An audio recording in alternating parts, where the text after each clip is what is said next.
E foi pensando isso que a SAE, ou SAI, Sociedade dos Engenheiros Automotivos, que é uma sociedade internacional que cuida basicamente de todas as normas associadas aos veículos automotivos, ela definiu 6 níveis de automação para veículos autônomos. E conhecer esses 6 diferentes níveis é fundamental para a nossa discussão, então vamos lá. Então aqui, como vocês conseguem ver, a gente tem... são 6 níveis, né, que vão de 0 até o 5, onde 0 representa o nível mais simples ou menos, né, autônomo possível. Na verdade, o nível 0 ele não representa automação nenhuma.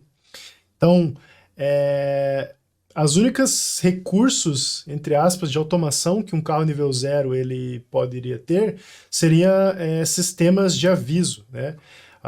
Por exemplo, quando você está fazendo a baliza do carro, ele apita se você estiver muito próximo de uma parede.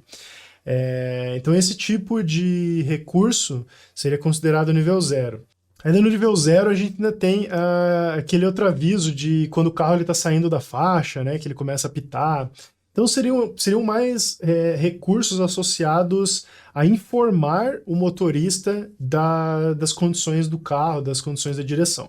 Já passando para o nível 1, nós temos recursos um pouco mais que tomam algum nível de controle do carro. Então o exemplo que a SAI dá seria direção ou freio e aceleração assistida. Então, o exemplo principal aqui que eu posso dar para vocês seria a centralização da via que você está, da faixa que você está. Então isso aqui é muito comum quando você está na estrada, você quer que o carro ele fique sempre centralizado numa determinada faixa, então você ativa esse recurso e ele vai fazer pequenas correções na direção, de modo que garante que o veículo fique centralizado na faixa. Se ao invés do sistema de manter na faixa, você tiver o sistema de cruzeiro adaptativo, onde o veículo ele vai manter uma velocidade ou uma distância entre os veículos, isso ainda seria um veículo autônomo no nível 1.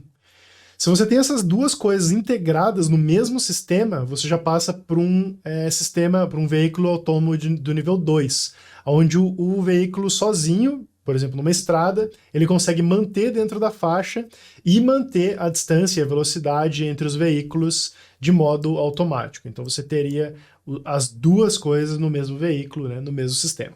Então, grande parte dos veículos que a gente vê no dia a dia, eles são do nível 2, né?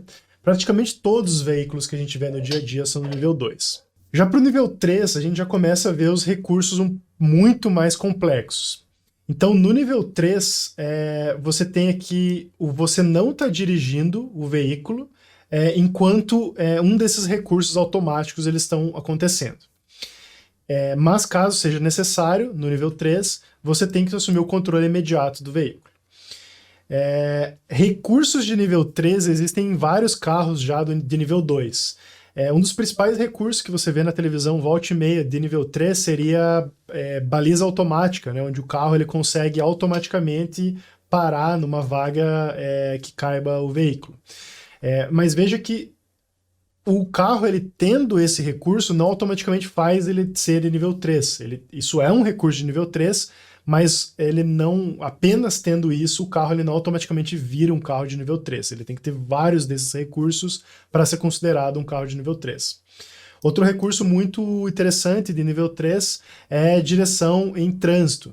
Então, sei lá, você está na cidade, num engarrafamento, onde o carro está andando muito devagarinho, muito pouco, em intervalos de tempo irregulares. Então você pode ativar um modo que o carro ele vai acompanhando o fluxo do trânsito automaticamente. Isso aí, repare que só vai funcionar bem, né, se o trânsito está fluindo muito lentamente, ou seja, um engarrafamento mesmo. Já para o nível 4 é onde a gente realmente começa a ter carros autônomos.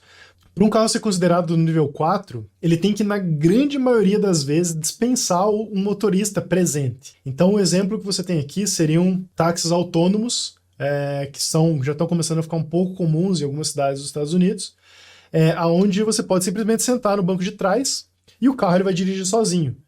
Bom, mas por que isso não é um carro nível 5, que seria 100% autônomo?